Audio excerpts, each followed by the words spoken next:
Welcome to Legacy Conversations, a channel where we preserve military memories and history.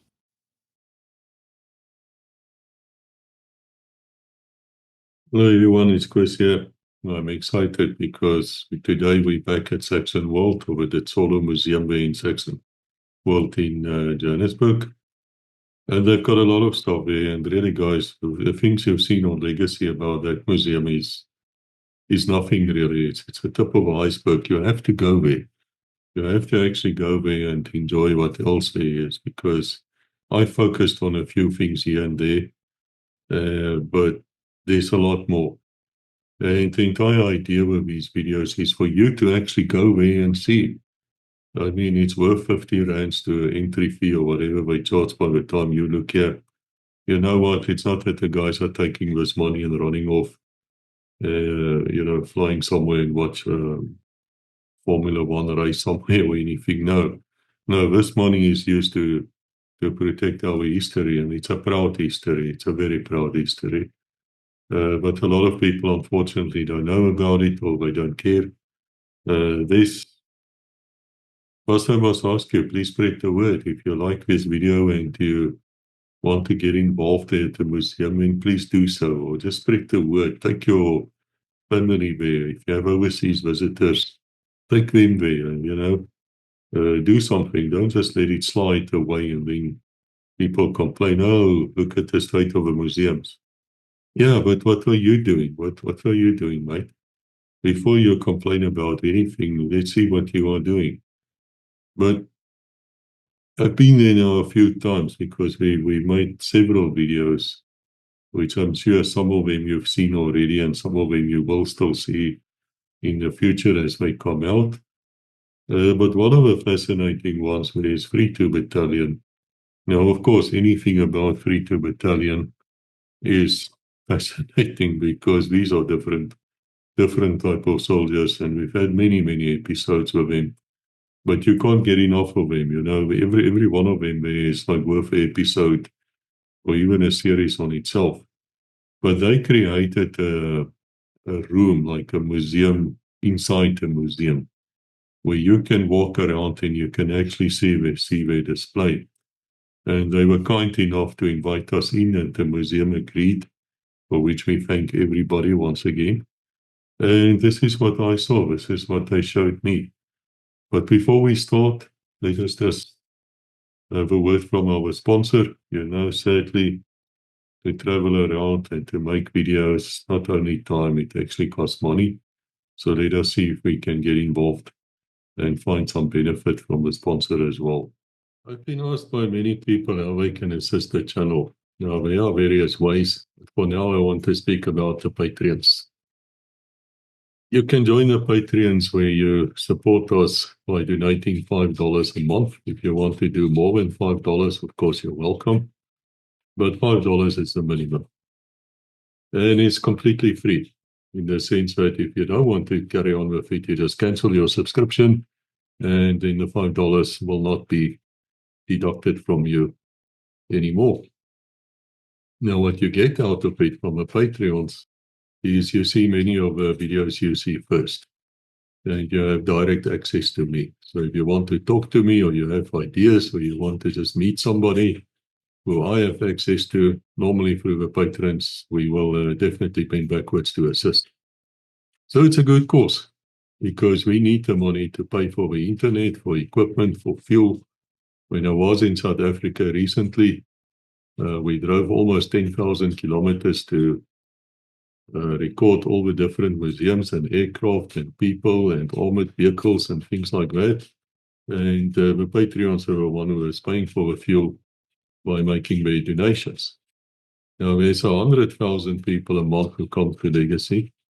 They watch on average 50,000 hours, between 25 and 34,000 hours a month for videos, and out of that 100,000, only 50 people, as I speak here now, which is January 2025, is willing to give us $5. So if you have $5, please go to the link. You can find it everywhere underneath the videos. You can also find it under this video. Go to Patreon, sign up, and let me see you in there at Patreons. Thank you for listening, and let's get back to the video. My name is Nico van der Walt. I'm the current chairman of the 3-2 Battalion Veterans Association. And we are here at the 3-2 Museum, situated at the Ditsong Museum here in Johannesburg. Now, the museum, just as the Tree of Honor, or the 3-2 Battalion Tree of Honor that is situated there at the SADF Wall of Remembrance in Pretoria, the museum is also part of the heritage project that the VA has. Now, the museum was opened in 2014, so it's almost 11 years old now. It was actually opened by the late General Sgt Maj. Inside the museum, you obviously have 3-2 equipment and other memorabilia that we have on display there.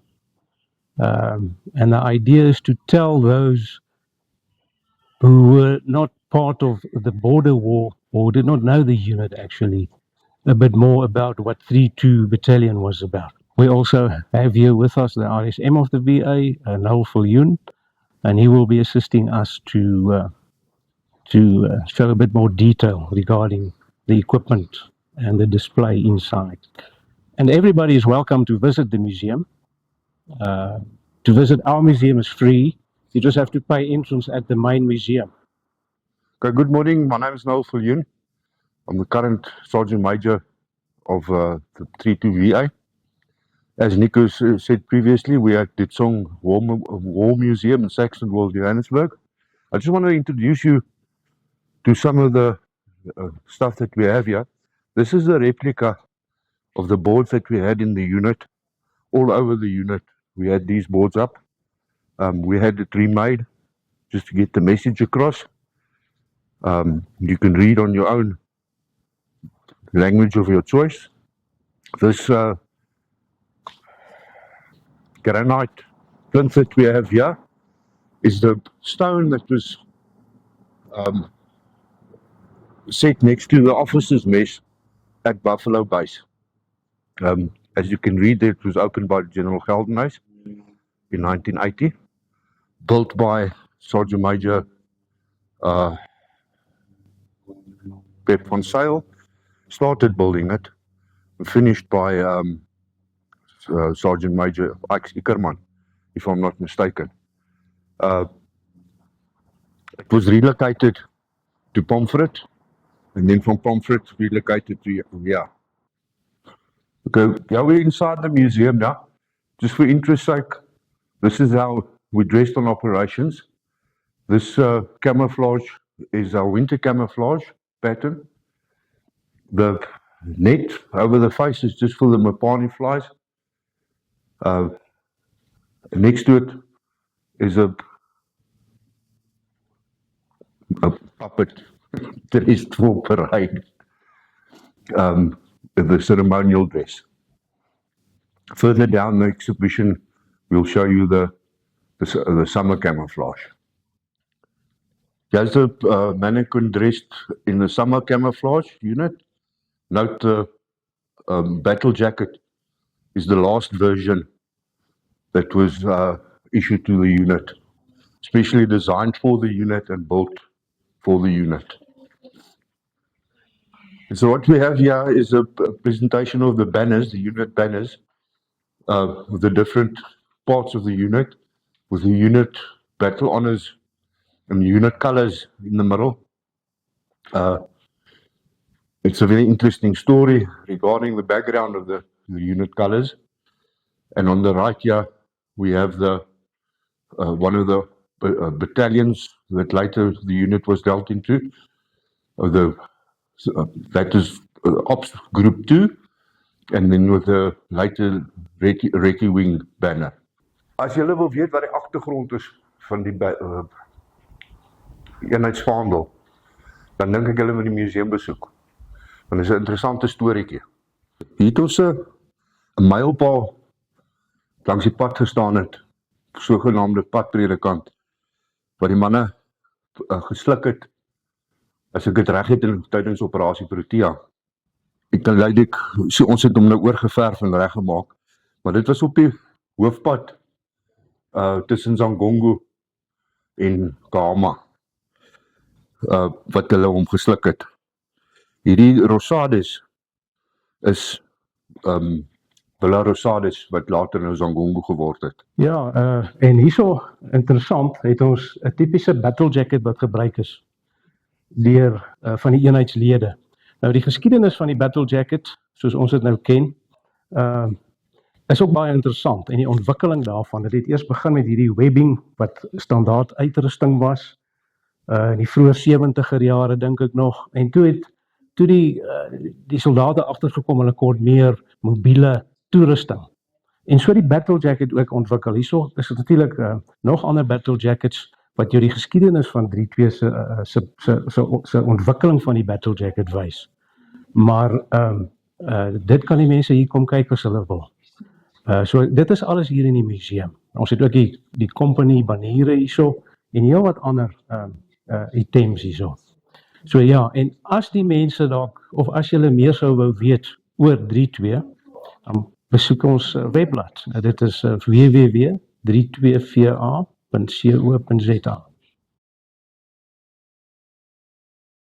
The Ditsong National Museum of Military History was established during the Second World War, largely as a result of the fact that South Africa had made no attempt during the First World War to record its activities in that war. So fortunately, when General Smuts became Prime Minister in 1939 and South Africa declared war, he made sure that our involvement in the Second World War would be recorded for posterity and for future generations. The result of that was the start of what was then known as the South African National War Museum.